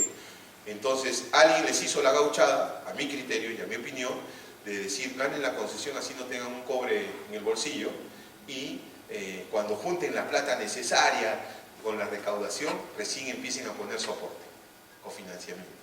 Por eso, si se dan cuenta, el aeropuerto de Arequipa, cuando fue concesionado, recién empezó a ser construido el cuarto o quinto año. En cambio, el Jorge Chávez, cuando entró en la concesión, ¿qué pasó con el Jorge Chávez? De un solo pepo cambiaron todo. Hagan una revisión histórica de esas concesiones. Y se supone que para manejar aeropuertos tiene que ser un experto, ¿no? Una cosa es tener una empresa alemana que es la que maneja el aeropuerto Jorge Chávez, y otra cosa es tener unos calichines que manejan los aeropuertos de provincia, ¿no? O sea, te das cuenta de la diferencia de calidad de servicio, de visión, de infraestructura, de seguridad, de todo. Recursos, know-how, riesgo y otros. ¿Qué más? ¿Cuáles son los modelos contractuales? Ya les he explicado que esto es un cajón desastre. Acá tenemos concesiones, asociaciones de participaciones, explotación de activos. Puedes hacer iniciativas privadas inclusive vendiendo activos. Usufructo, contratos asociativos, cualquier otro modelo contractual. Este es el objetivo de la norma: promoción de la inversión, superar el déficit, maximizar el uso, promover capacidades de inversión. Y estos son los principios que les hice ver hace un momento: transparencia, responsabilidad, valor del tiempo, planificación, competencia. Y acá vamos a explicar todos esos principios aplicados básicamente a la norma. El gran operador, el Ministerio de Economía y Finanzas. Aquí están los ministerios, los organismos públicos, proinversión, la cartera de proyectos de proinversión, los gobiernos locales, regionales, la necesidad de que ellos tengan comités de inversión y la cartera de proyectos que cada gobierno regional y local debería tener. O sea, todo esto debería cumplirse en los gobiernos regionales y locales, y no hay un trabajo efectivo. Y los sectores regulados, que también trabajan en procesos de iniciativa privada. Por ejemplo, Charcani 6 de parte de Gaza, se está viendo si es una iniciativa privada o una inversión. Hay mucha gente que dice que vale la pena una APP cuando no solamente es infraestructura pública, sino debe analizarse si es obra pública. Una iniciativa tiene su contraparte con una palabra puntual: obra pública. Y la obra pública puede ser cumplida por un privado o un público, o el propio Estado. Yo sí soy enemigo de que el Estado construya por administración directa. No estoy de acuerdo, pienso que es ineficiente siempre. Y de otro lado, la obra pública es ley de contrataciones. Es decir, tú haces tu SNIP, tus términos de referencia, haces tu convocatoria, tu licitación, y alguien gana y construye. Solo construye, te entrega un monstruo de cemento. Y la iniciativa privada es lo demás, es dar el servicio. Entonces, la discusión ideológica, la discusión dogmática, ya que hablamos de derecho, es: ¿vale la pena una APP cuando hablamos del servicio público integral? Y hay que hacer una revisión si es que solamente es cemento o obra pública, porque cabe la posibilidad que sea más rápido y más eficiente hacer las cosas por obra pública, ¿no? Ok. Bueno, estos son los roles. Los roles de los comités locales y de proinversión casi son los mismos. 1, promover la inversión privada. 2, desarrollar un banco de proyectos. 3, hacer atractivas las iniciativas privadas. 4, gestionar el procedimiento. 5, manejar las negociaciones contractuales, etcétera, etcétera. Es un mismo rol, solo que hay un grandote que se llama proinversión, y los gobiernos regionales y locales tienen su propio comité de inversión. ¿Qué más tenemos? El iceberg del inversionista. Les decía hace un momento que lo interesante no solamente es conocer la ley, porque la ley no te habla de esto. ¿Qué es un iceberg? Es un pedazo de hielo donde solo ves en la superficie un pedacito de este porte, ¿no? Lo mismo pasa con una iniciativa privada. Tú ves solamente el contrato y ves la ley, pero detrás del contrato y la ley hay esto: el financiamiento, el diseño de la iniciativa, la ejecución, la operación, la administración. Hay una serie de factores, y lo que nosotros tenemos que entender como abogados es toda esa etapa, que es más importante inclusive que la ley, porque es definir el plan de negocio de la APP, cómo se diseña, cómo se estructura, cómo se genera el riesgo, cómo se va a construir, operar, mantener, desarrollar, administrar, etc. O sea, hay una serie de elementos. Hay una serie de elementos que van más allá de la ley. ¿Qué más tenemos? El contrato, ya les dije, el cajón desastre o la canasta de la costurera, ¿no? Objeto, obligaciones, prestación, cantidad de contingencias posible. Un contrato debe ser largo, puntual, preciso, de detalle, de filigrana, cuando se tienen que incorporar un montón de contingencias. Porque si no, es más caro determinar las contingencias fuera, o en un proceso judicial o en un arbitraje, ¿no? Por eso los contratos tienen que ser complejos. Hay gente que le gusta para un contrato de arrendamiento hacer 20 páginas de un departamento, ¿no? No tiene sentido, pero para una APP tienes que hacer un contrato sumamente complejo, de detalle y fino, y donde tengan que estar estructuradas toda la parte del plan, del objetivo, de la planificación, del diseño, del financiamiento, de la ejecución, de los tiempos, de las responsabilidades, de las garantías, cuántas cartas fianza, cómo se ejecutan, etcétera, y finalmente de los escenarios de futuro, cuándo haces una adenda, por qué, porque los funcionarios públicos son los que firman los contratos y de repente el contrato de concesión fue dado hoy día y de acá a 10 años hay un problema. Y el funcionario público que venga debe ser capaz de entender esa contingencia, porque estamos hablando con el Estado. Es un contrato, pero el Estado, hay un artículo de Juan Carlos Valdivia, ustedes lo conocen, es un profesor, es un abogado arequipeño que me gustó una vez, que se llama El Estado no soy yo, el Estado eres tú, que eres funcionario, de acá 5 años tú, de acá 10 años tú. Entonces tiene que haber gente con capacidad para entender y seguir administrando esos contratos, ¿no? ¿Qué más? Y este es el diseño de la iniciativa. Planeamiento, formulación, diseño y evaluación, plan de negocio. ¿Qué es un plan de negocio? Fortalezas, debilidades, amenazas, oportunidades. Análisis de mercado, análisis de demanda, análisis de funcionamiento, impacto social, económico, ambiental, financiero. Eso es un plan de negocio. ¿Qué más? Financiamiento. ¿Qué más? Flujo de caja. ¿Qué más? Análisis de ingresos. ¿Qué más? Costeo, ¿no es cierto? O sea, hay una serie de elementos que deben estar metidos en el plan de negocio. Y para mí, el plan de negocio es lo más importante porque es el que te da la esencia del contrato, de cómo negocias el contrato. ¿Qué más? Transacción, que es la negociación, y finalmente el contrato. Hay una serie de etapas, y esto no lo dice la ley, pero la experiencia sí te la plantea de esa manera, ¿no? Y este es el dos tipos de iniciativa: financiada, autosostenible, financiada por ti mismo, por el privado, y cofinanciada, cuando el inversionista necesita un subsidio, dinero del Estado o una garantía financiera o no financiera. Dos tipos de iniciativa. Uno, iniciativa propia del privado. El ejemplo de la carretera de un pueblo donde Pepito Pérez y el Banco Finlandés deciden: oye, ahí hay una carreterita que yo creo que puedo ganar dinero, o hay una caída de agua.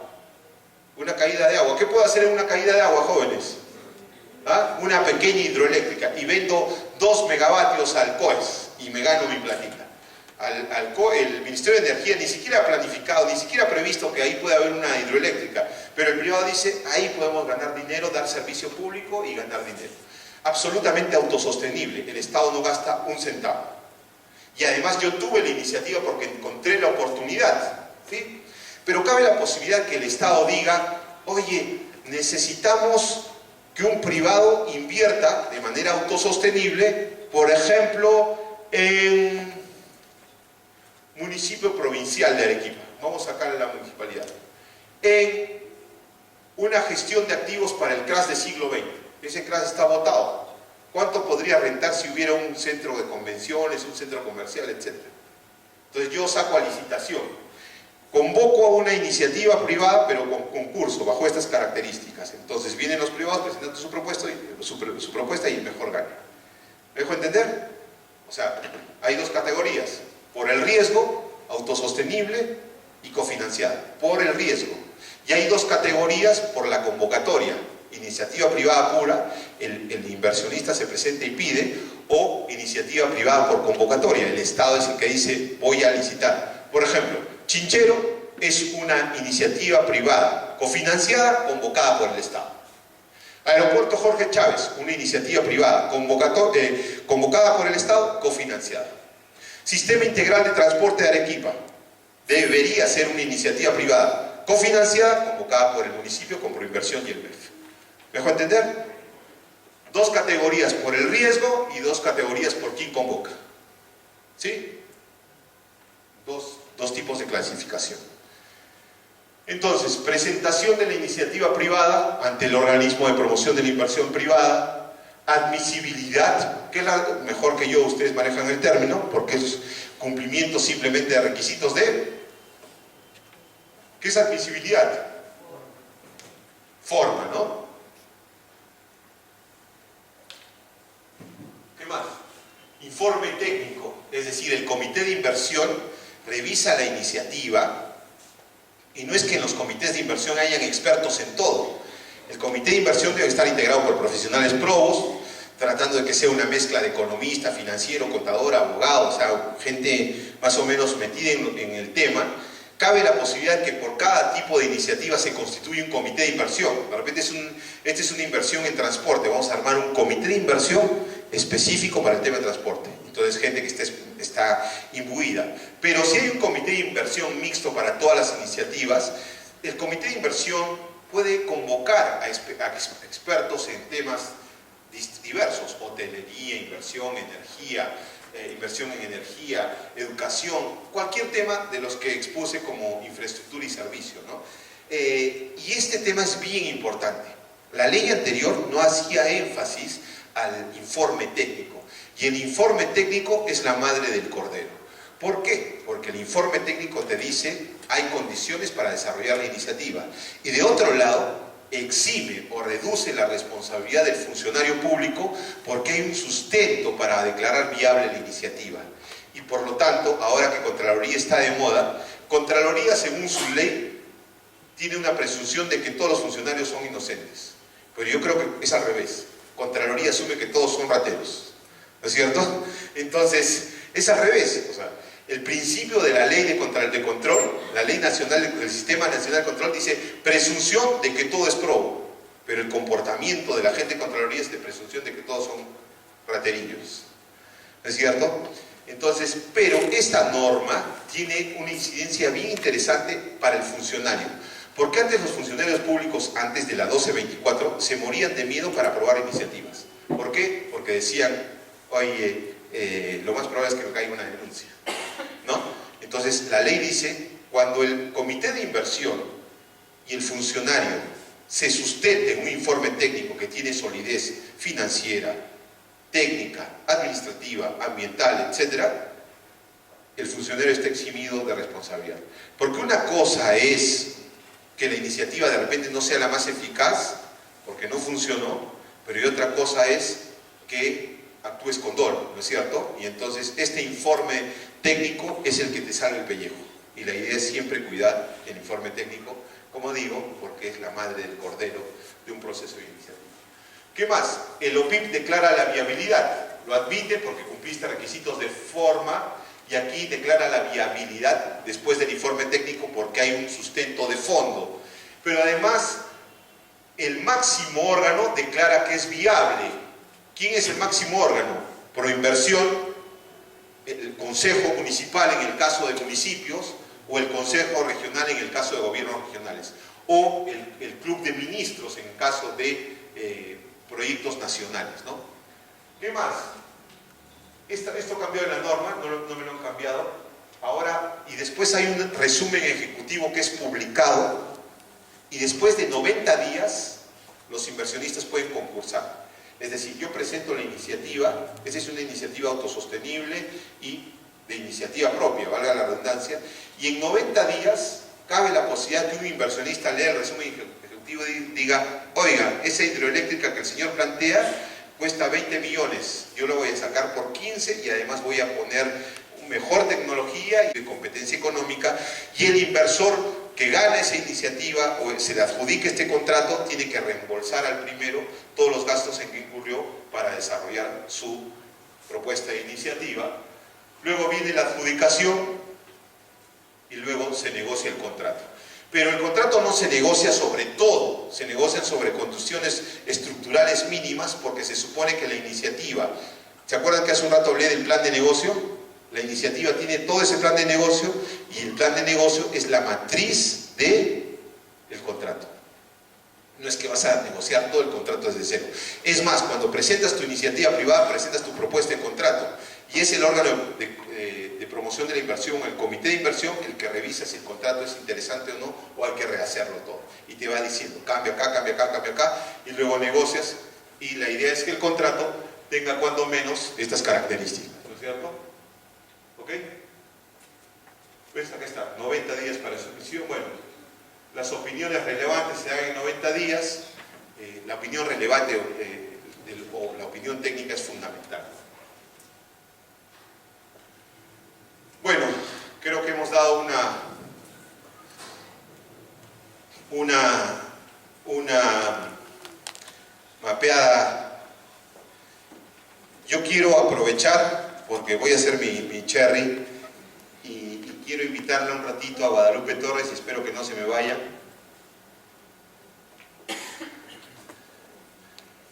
Yo, adicionalmente de ser abogado, como saben, trabajo en la Escuela de Posgrado SFX, San Francisco Xavier, que es una escuela de posgrado que está reconocida por la SUNEDU, por la Superintendencia Nacional de Universidades, y tenemos una maestría en Derecho Empresarial, que tiene todos estos temas también, y que está reconocida igual por la SUNEDU. Damos título a nombre, grado a nombre de la Nación de Magíster y Doctor, y básicamente la maestría tiene una experiencia en educación ejecutiva. ¿Qué más tiene? Tiene el reconocimiento de SUNEDU. Dura 18 meses, voy a explicar rapidito para no se aburran. Tiene una muy buena malla curricular y la diferencia creo que son los profesores, que es gente muy metida en el mundo del derecho de la empresa con este tema de APPs.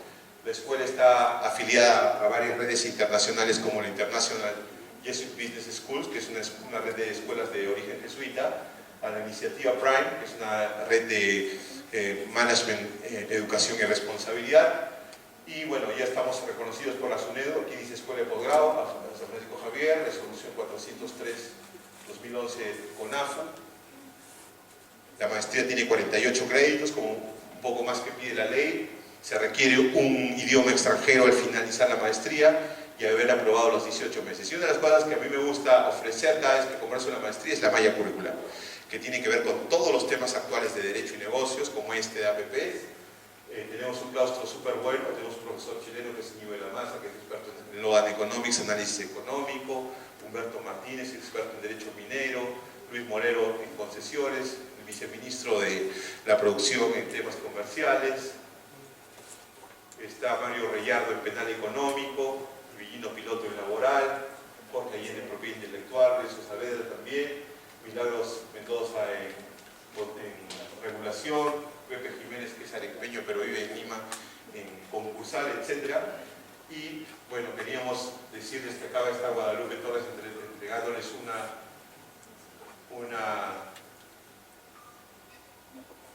una información. La maestría va a empezar en su cuarta edición ahora en un mes y medio, así que están todos invitados a participar. Es una muy buena maestría, tiene muy buen nivel. Esta es nuestra cuarta edición y por eso me animo a decirles que es bastante buena. Y vamos a regresar, Guadalupe va a estar ahí informándoles en la puerta si quieren información o tener una ficha de la escuela. Estamos en Misti y Anahuara, en la cuadra 4, y además estamos en Lima, en República de Panamá 5790 en Miraflores. La dictamos en Arequipa y la dictamos en Lima. Y vamos a conversar 5 minutos, ¿les parece? Un ratito sobre alguna pregunta que tengan ustedes sobre el tema de las APPs.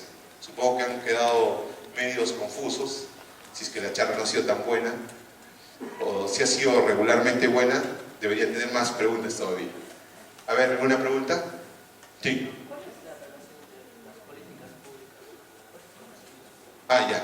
Diferencia entre política pública y servicio público. Muy buena pregunta porque nuestras autoridades siempre se olvidan de la política pública. Las políticas públicas son planes y decisiones de mediano y largo plazo para lograr objetivos. Por ejemplo, una política pública que es buena en el Perú es la última reforma educativa. Lamentablemente por eso se quiso mantener al ministro Saavedra, porque concebía una política pública de una educación moderna. Una política pública tiene que ver, por ejemplo, con los temas ambientales. Hacia dónde queremos ir como país. Eso es una política pública. Planes y decisiones de de mediano y largo plazo. ¿Ok? La diferencia con el servicio público es la prestación del servicio propiamente por parte del Estado, ¿no? Entonces, lo que necesita el país es tener políticas públicas. En Chile cambian los gobiernos de izquierda a derecha y más o menos el país sigue igual. En Estados Unidos, entre Trump, Obama, bueno, Trump no sabemos, ¿no? Pero hasta antes de Trump, la política pública americana es la misma.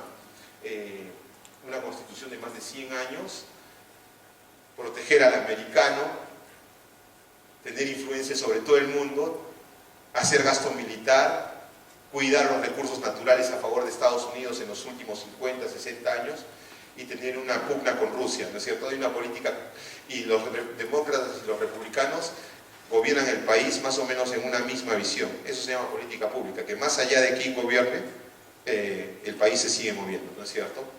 ¿Sí? ¿Alguna otra pregunta? Sí, ¿cómo se llama? ¿Por qué falló la inversión que era mixta entre el gobierno regional de Arequipa, cuando era el presidente Camilo Berabayón, con el oncológico? Bueno, ese tema lo conozco bien. Porque a mi criterio, esa era una iniciativa deficiente desde que nació. Cuando yo estuve, y estábamos con Esteban ahí, yo tuve dos observaciones a dos iniciativas privadas, la del oncológico y la de la carretera de Arequipa-La Joya. En el oncológico, por ejemplo, todas las condiciones, por eso les decía que la idea de una iniciativa es win to win, ganar, ganar. No es que el privado se la lleve todo o yo abusar del Estado. Y en esa iniciativa, los funcionarios del gobierno regional de esa época les dieron tanta facilidad y beneficio al privado que era pues una locura. Lamentablemente, después la defensa fue muy mala porque el arbitraje lo perdió el gobierno regional. Y dos, cuando yo estaba hice una propuesta de renegociación. Renegociar, por ejemplo, prestaciones para gente de extrema pobreza y que el gobierno regional reciba dinero de esa concesión, no por la utilidad neta. Cuando tú tienes una empresa, tienes una venta bruta, o sea, yo vendo 100 soles y eso se llama venta bruta. Y de mis 100 soles tengo que ver cuáles son mis costos, mis gastos, y recibo mi impuesto y recibo mi utilidad. En esa iniciativa, por ejemplo, el beneficio del gobierno regional era el 5% de la utilidad neta. Yo te maquillo el estado financiero o capitalizo y reinvierto y nunca te doy un centavo.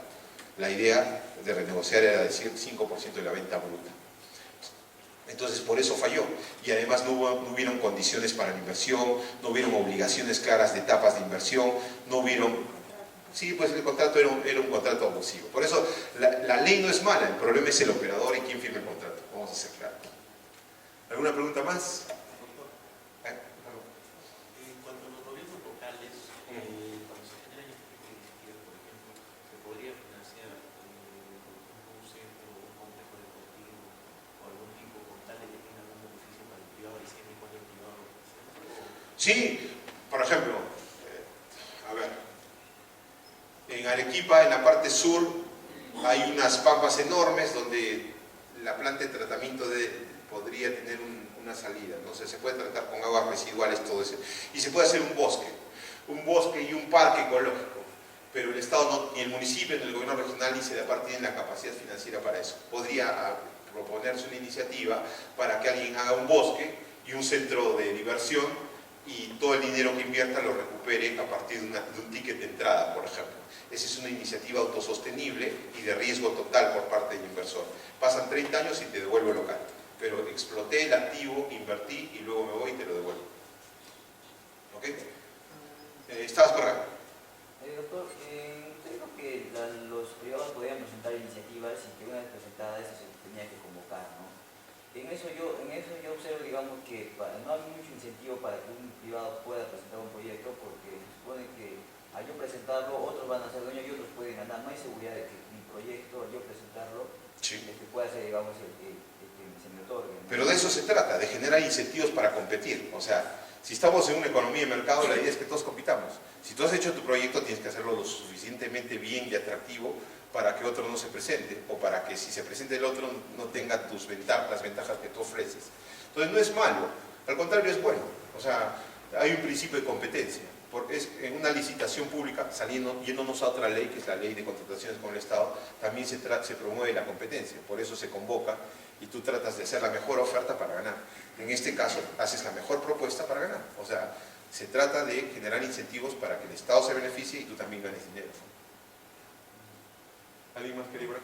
Cuando se trata, por ejemplo, de la inversión privada, no entra para tallar en una de la ley de contrataciones. No. Porque, digamos, tener una asociación, digamos, para la construcción de la carretera, porque creo que eso es una licitación pública también de ley de contrataciones. No. No se explicaría nada de eso.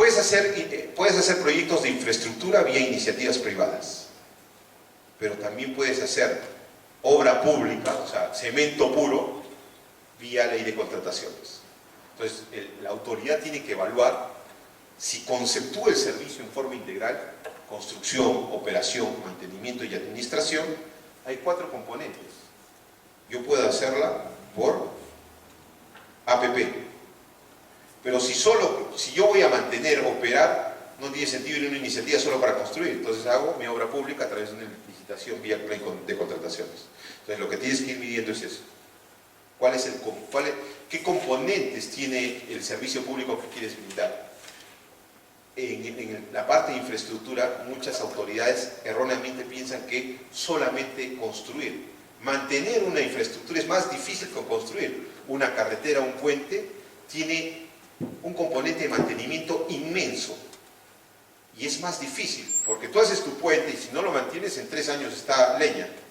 O haces una carretera, si no tiene mantenimiento, en 5 años está hecha huecos. Entonces, el componente más importante de infraestructura y transportes probablemente no es la propia construcción, sino es el mantenimiento. Entonces, la autoridad tiene que entender el universo de acciones que hay que desarrollar para tener infraestructura siempre viva, ¿no? Doctor. Doctor, buenas noches. Me gustaría saber cómo sería la implementación que se le podría dar de esta norma a la asociación privada de vivienda, en este caso. Ese es un tema sumamente interesante. Y aquí está Esteban, estás tú, que creo que hay una fórmula. Yo he conversado con muchas personas que tienen proyectos de asociación pro vivienda y quieren ir por ¿cuál es el camino, la romería que se sigue para transferir un predio a una asociación pro vivienda, Esteban? ¿Cuál es la romería que se sigue? Y el gobierno regional para que no puede implicar porque tiene que ser concurso, subasta pública. Y ahí cabe la posibilidad que pierdas el proyecto. Y una iniciativa privada es totalmente viable. ¿Por qué? Porque aquí hay un componente. La ley no te habla de rentabilidad solo financiera. La vivienda popular tiene rentabilidad social, tiene un componente grande de rentabilidad social. Y hay un déficit de vivienda gigantesco en el Perú. Y entonces la iniciativa privada puede ser una excelente opción. ¿Por qué? Porque una asociación o una empresa, al final una asociación es una empresa que no sea lucrativa, pero es una organización económica, con un objetivo que es la vivienda. Entonces tú puedes desarrollar una iniciativa privada sobre un activo estatal para desarrollar vivienda popular y el subsidio no viene del gobierno regional, el subsidio viene de los subsidios tradicionales de vivienda popular. ¿Cuáles son? Techo propio, mi vivienda, ¿no es cierto? Entonces lo que haces es comprar un metro cuadrado más barato, porque ahí está el kit del asunto, porque tiene características de vivienda social y además subsidias al comprador de tu terreno, de tu casa, con techo propio o mi vivienda. O sea, puedes generar varios componentes. ¿Sí? Y es totalmente posible. ¿Alguien más? Doctora. Miren, Invierte Perú es un SNIP un poquito más fácil. Muchos funcionarios públicos les tienen pánico al SNIP o al Invierte Perú o al presentar proyectos de prefactibilidad, pero cuando haces empresa con cierta seriedad, el proyecto de prefactibilidad tienes que hacerlo. ¿Y por qué asustarse en el Estado de hacer un buen proyecto de prefactibilidad? No hay que tenerle temor, solo que no hay mucho conocimiento. Y me olvidé de un tema y te agradezco, que en los proyectos cofinanciados siempre tiene que haber invierte.p, o sea, tiene que haber expediente técnico aprobado. En los cofinanciados. En los financiados por ti mismo, los autosostenibles, no se necesita Código SNIP o ahora invierte.com. ¿Ok? ¿Alguien más? Muy bien, jóvenes. Espero que la charla haya sido entendible, de su agrado, y espero que la idea de promover esta charla es ver que a nivel de nuestra profesión hay un canal de desarrollo profesional que poco se explota y que hay mucha posibilidad. Y si me pide un consejo, yo creo que los abogados somos posiblemente los idóneos para promover procesos de inversión conectando inversores con el Estado, porque hay que articular. Y la idea es buscar información, buscar oportunidades, conversar con inversores, buscarlos. Pero ¿cómo los busco? La única forma de buscar inversores es buscándolos, o sea, encontrar dónde están, hacer un poco de exploración y conectar oportunidades. Creo que ese es un rol interesante de los abogados, y además facilitar todos estos procesos de promoción de inversión, porque la norma no es difícil, lo que hay que hacer es descubrir qué hay atrás. Ese iceberg que puse ahí y ese tema del financiamiento de proyectos, creo que son los elementos más importantes para poder desarrollar una iniciativa privada de inversión. Creo que ahí está, si me dicen dónde está el secretillo está ahí. ¿Ok? Bueno, ha sido un gusto y para servirlos. Las diapositivas las tiene el colegio. Un abrazo.